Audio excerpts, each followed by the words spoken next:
मैं मीडिया के माध्यम से एक्सप्लेन नहीं करना चाहता। दादा बदलना बाबू बदलना बड़ा माड़ी बात है, लेकिन इन्हें बेरा तो कोई नहीं बिके बताऊँ, लोग समझ लेंगे। इन्होंने सारा माड़ा काम कर रखा है। माड़े तो हैं। अच्छा, दादा बदल दिया। और अजय सिंह क्या झूठ बोल रहा है कि मैं पब्लिक में नहीं आ सकता। राम राम जी सारे दर्शकों ने, मैं दीप सिंह, आप सबका स्वागत हमारे यूट्यूब चैनल बोल गाबरू बोल। नाम देसी, काम देसी और अपनी बोली देसी। और इस टाइम भाई आप विरोध हमारे यहाँ ये भी आड़े विरोध हमारे तो विरोध की राजनीति की तो शुरुआत हो रही है। ये भी आड़े उपचुनाव हो रहा है और बेरा नहीं हरियाणा में और डिस्ट्रिक्ट तो है ही कौन ही, मतलब विरोध में ऐसा के बात हो रही है। सारे नेता राजनेता मंत्री संतरी सारा सौदा ही आ रहा है। तो इस टाइम भाई आप कांग्रेस के जयप्रकाश जी तय बात करागे और शॉर्टकट में बोल दो भाई जेपी जी। तो कैथड़ दो बार एमएलए रह चुके हैं, मंत्री रह चुके हैं और एमपी रह चुके हैं। और इन्होंने अब पिछली बार कांग्रेस के टिकट पे चुनाव लड़ा था। और दूसरी बात एक और है इनसे, मतलब इन्होंने कांग्रेस का दामन कभी नहीं छोड़ा है, मतलब निर्दलीय लड़ा है तो वापसी फिर कांग्रेस में की है, दूसरी पार्टी में गए नहीं है।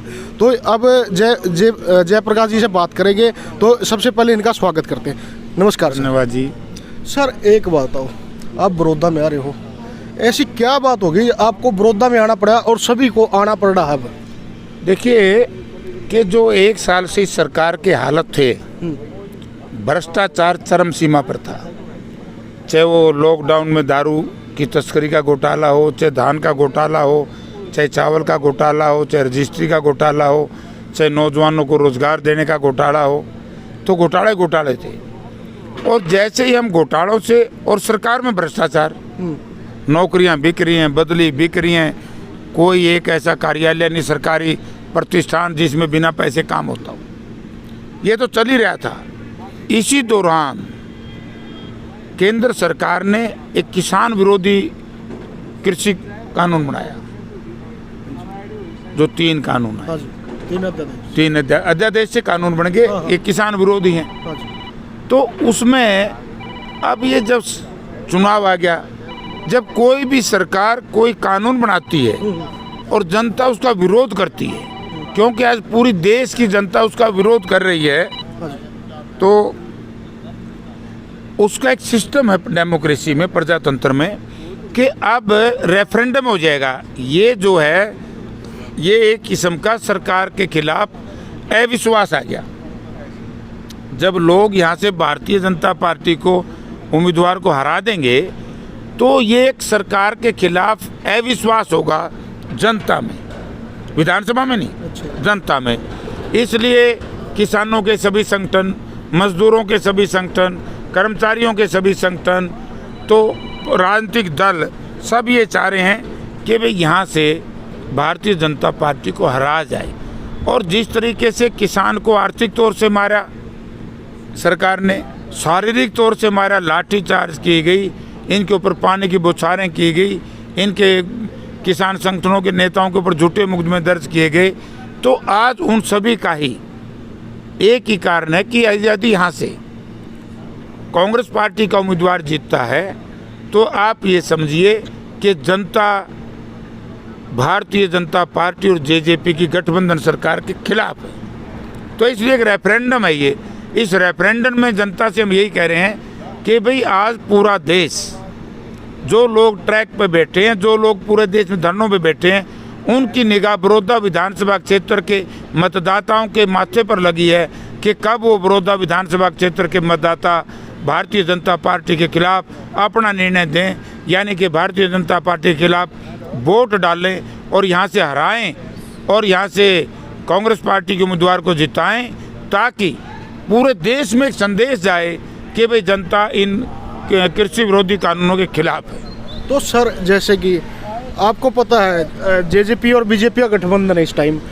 जेजेपी के पास नहीं तो कोई कैंडिडेट है, कैंडिडेट तो था ही नहीं, और तो उन्होंने बशर्ते ये सुनने में आया है, जेजेपी वालों ने बोला है कि या तो हमें टिकट दे दो या फिर हमें चेयरमैन ही दे दो 15 विभागों में, जबकि उनको 5 विभागों में चेयरमैन नहीं मिली है, 15 चेयरमैन नियुक्त हुए हैं।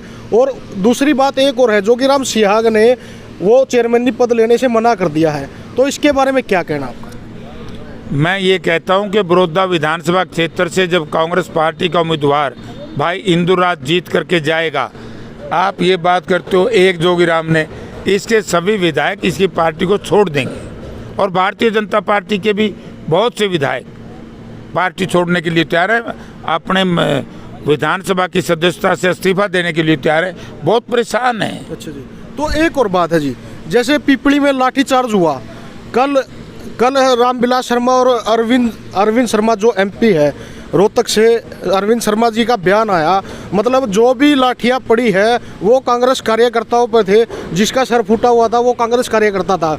और दूसरी बात एक और है जी, जैसे हमारे मुख्यमंत्री हमने पूछा तो वो बोलते हैं मतलब लाठी चार्ज हुआ ही नहीं, तो और जो पुलिसकर्मी थे उन्होंने अपने बचाव में किया है। अच्छा, उप मुख्यमंत्री बोलता है जो लाठी चार्ज हुआ है उसकी निंदा करते हैं हम, और अनिल विज बोलता है हमने कोई ऑर्डर ही नहीं दिया, लाठी चार्ज हुआ ही नहीं। तो अब किसकी सच्चाई मानेंगे हम? मुझे तो इन सब के ऊपर इनकी राजनीति पे तरस आता है। पहली बात तो यह है कि जेजेपी ने उसी दिन समर्थन वापस लेना चाहिए था जिस दिन ये किसान विरोधी बिल लोकसभा में पास हुई, ठीक है, मतलब उसका समर्थन नहीं देना चाहिए था? नहीं, इन्होंने बिलों का समर्थन नहीं करना चाहिए था।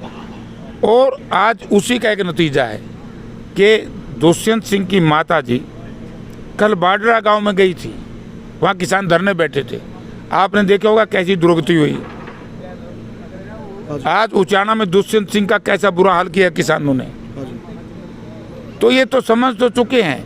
लेकिन मुझे आश्चर्य इस बात का है कि इतना बुरी हालत होने के बाद भी ये जेजेपी के नेता बीजेपी के सरकार को बनाने में क्यों डटे हुए हैं। इसमें कहीं न कहीं मुझे कोई न कोई लोभ, लालच या भय दिखाई दे रहा है। तो मेरा एक और सवाल है जी, जैसे वो बोल रहे हैं मतलब वो कांग्रेस का कार्यकर्ता था, क्या किसान किसी भी पार्टी से जुड़ नहीं सकता क्या?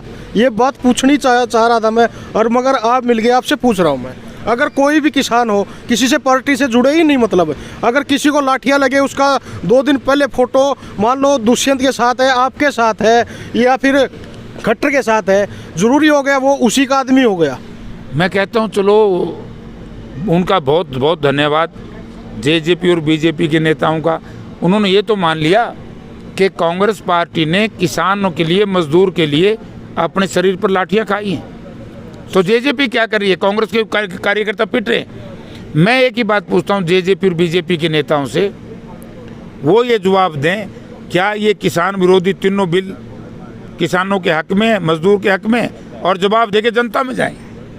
अगर उनकी अपनी लोकप्रियता के ऊपर घमंड है, जो भी बीजेपी जेजेपी का नेता बिना पुलिस के, जैसे हम घूम रहे हैं, ऐसे लोगों में जाएं तो लोग बताएंगे 200 पुलिस लेकर के जा रहे हैं, 100 सीआईडी के लोग जा रहे हैं, तो ये जनता से डर क्यों रहे हैं? और एक और बात है, जैसे ये बीजेपी के आड़े रैली करे है, रैली करने गांव में गए, 4 से पुलिस वाले लेके गिर रहे हैं, जो कुर्सी खाली रहेगी उन्हें कुर्सियाँ पुलिस वाले ने बैठा दे, और आदमी क्यों नहीं आ रहे इनका? दो रहे इनकी नीतियों पे विश्वास नहीं। हरियाणा लूट लिया, हरियाणा फूंक दिया, भाई भाई को लड़वा दिया, धर्म की लड़ाई, जात की लड़ाई, मजहब की लड़ाई, क्षेत्रवाद की लड़ाई, यानी कि हरियाणा में लूट और खसूट, अहंकार अति हो चुका है, अति। और जब किसी चीज़ की अति हो जाए, अति नहीं देवा जी, हाँ, अति तो नुकसान करती है। अब अति हो गई है, इस चुनाव में 36 जाति के लोग इनके खिलाफ मैंडेट देंगे। सर एक और है, मतलब इन्होंने पार्टी बनाई, जींद में घोषणा की, बोले हम झंडा न्यारा रखेंगे, डंडा न्यारा रखेंगे। अरे बड़ौदा में अब ना ही तो झंडा है इनका, ना ही डंडा है, और ना ही इनका कैंडिडेट है। अब कहाँ जाए कार्यकर्ता इनका? ये बेचारे तो अपने दादा को तो धोखा दे गए, परिवार को तो धोखा दे गए। अब इनको तो सिवाय भूपेंद्र सिंह हुड्डा से, आपको याद है जब 2019 में लोकसभा के चुनाव आए तो ये जो छोटा छोरा है, हाँ, ये चुनाव लड़ रहा, और ये क्या कह रहा कि मैं तो भूपेंद्र सिंह हुड्डा को हराने के लिए खड़ा हुआ हूं। अच्छा अच्छा। तो इस परिवार की तो एक सोच है कि किसान वर्ग का कोई भी व्यक्ति इस प्रदेश के राजभाग का मालिक ना बन जाए, राजनीतिक तो से मजबूत ना हो जाए। तो इनके दादा चौधरी देवीलाल का भी यही काम था, वो भी बलराम जी जाखड़ को हराने के लिए सीकर पहुंच गए कि यहाँ रोहतक में कोई किसान का बेटा एमपी ना बन जाए, रोहतक से खुद चौदेवला लड़ गए। पंजाब में कोई किसान का बेटा जट सिख कोई नेता ना बन जाए, फिरोजपुर में जा लड़े। तो इस परिवार की तो शुरू से एक आदत रही है। तो ये लोग तो जहाँ भी किसान का बेटा कोई मजबूत हो उसको हराने में लगे रहते, इसलिए इनका कोई ना लक्ष्य है, ना ध्येय है, ना विजन है। बार बार आप लोग एक बात कह देते हैं, देवीलाल की नर्सरी उनकी होती है जिनकी विचारधारा होती है। इस परिवार की कोई विचारधारा नहीं है, कोई इनका विजन नहीं है। इनका तो एक ही विजन है, लूट और खसूट। तो सर जैसे ये बड़ौदा में है, अब उप मुख्यमंत्री को अगर वोट मांगने के नाम पे बोला जाता है तो उसको कोरोना हो जाता है। इनके भाई को सुनने में आया है जो दिग्विजय चौटाला है वो यहाँ से टिकट मांग रहा था, उसको टिकट नहीं दी तो वो विदेश भाग गया।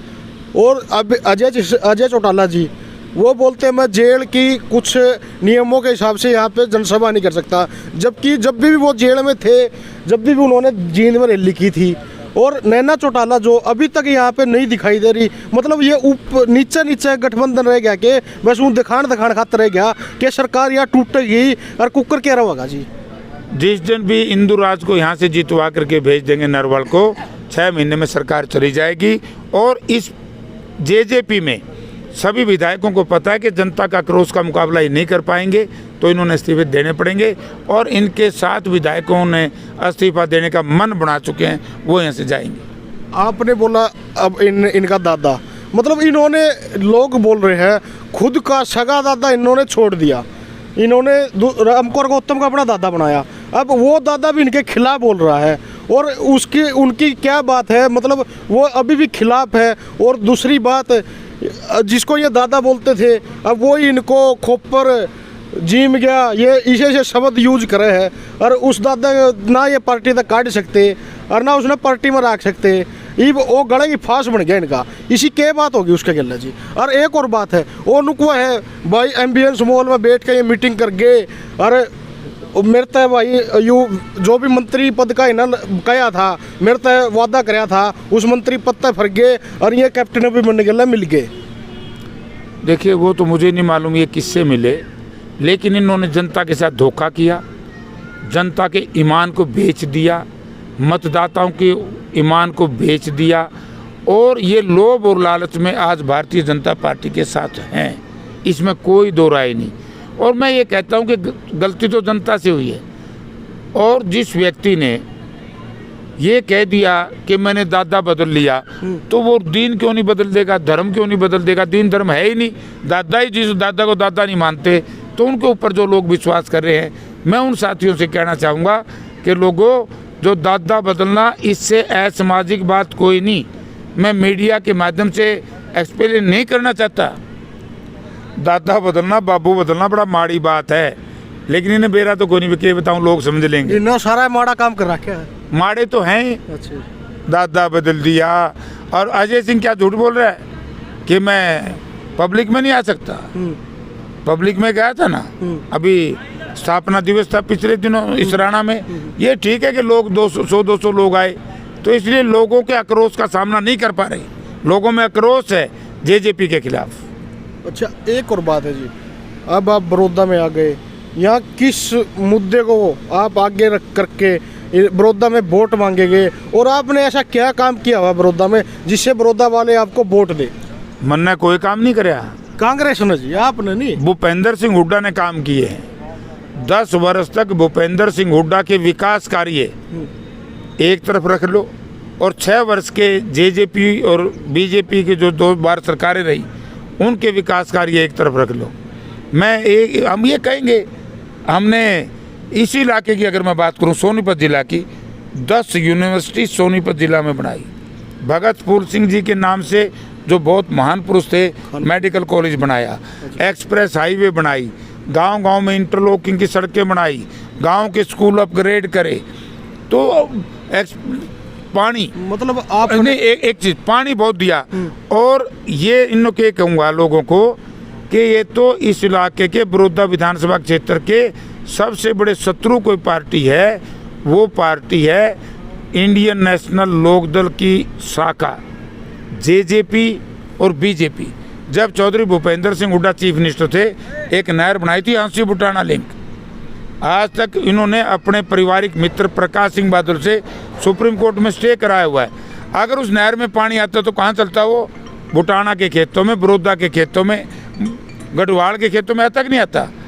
तो इनको तो इस इलाके में जनता ने इनका संपूर्ण विरोध नहीं करना चाहिए, इनका बहिष्कार करना चाहिए। अब बड़ौदा में आ गए हैं आप, गांव में जाओगे, कितना क्या समर्थन मिल रहा है? आपने अगर दौरे किए हो तो बड़ा भारी समर्थन है। अच्छा, लोग निकुए से बोला ये तो ठग सौदा हाथ लग गया, ईब हम बदला लेंगे। अभी मैं इसके फौरन बाद मोहम्मदपुर गांव में जा रहा हूँ। अच्छा जी। और लोग हमें बड़ा आशीर्वाद देने लग रहे हैं। ठीक है ना, ये जाओ ना, हम तो को पुलिस नहीं लेके जाते, ना को डंडा लाठी लेके जाते। हम तो लोगों को कहते हैं भाई हुड्डा के नाम से वोट मांग रहे हैं। भूपेंद्र सिंह हुड्डा ने अच्छे काम किए हैं। जब माड़े काम किए होंगे जो कोई इस डिप्टी चीफ मिनिस्टर की माँ को कल वहाँ से भगाया तो हमारा अगले भी कर देते नहीं। ये ठीक नहीं, तो फिर ये तो सारे जाना यार। अरे तो पकौड़े हो रहे हैं, पकौड़े की क्यों चर्चा कराई मन चालन। अच्छा ना, एक और बात है जी, उचाण वाले जिसने जी ला के दबा दब वोट दीनता है, आज में उचाण वाले विरोध में आके इनकी खिलाफत कर रहे हैं, इन तक गाली दे रहे हैं। इस बात के बारे में क्या कहना जी आपका? मैं क्या कहूँगा, अच्छा काम है उचाण वाले का, बहुत बहुत धन्यवाद। एक कहावत है, हाँ जी। धन है धांधु वाले ने अम्मा ते कुआई। अच्छा पंजाब में एक धांधु गांव था, अच्छा। और वह एक औरत होगी विधवा, और उनके बालक हो गए इन्हें वर्गे। और रात ने कुआड़ा के दुआथड़ मारे, रन बुआ खोल भाई, रांड कुआड़ खोल अपनी माँ ने दारू के नशे में, तो रन बुआ खोल। एक दिन पड़ोसिया के जा हमारे दुआथड़, वो महिला उठ के अपने पति के पास गई कि कोई बाहर बदतमीज आदमी है जिसको बोलने का ज्ञान नहीं, जिसमें संस्कार नहीं, जो व्यवहारिक ज्ञान जानता नहीं, हमें रन कहता है। तो धांधु वाला लेकर लाठी डांग बोल रहे हैं, लठना है, दे डांग दे डांग। ओ उसका बेटा कहता है अम्मा छुटावे अम्मा छुटा। तो अम्मा कहती है कि धन है धांधु वाले ने अम्मा ते कुआई, बोला छोरा तो पीटिया, माँ तो कहने लग गया। तो उचाना लिया का मैं ये कहूँगा, कम से कम मारा तो नुकसान होया, लेकिन उचाना नहीं तो बेरा पट गया कि छोरा किसा है। ठीक जी, ठीक है, धन्यवाद जी। राम राम। तो भाई जयप्रकाश जी का बहुत बहुत धन्यवाद तो अपना कीमती समय देने के लिए। तो चैनल देखते रहिए भाई, लाइक शेयर सब्सक्राइब कर दो। धन्यवाद दोस्तों।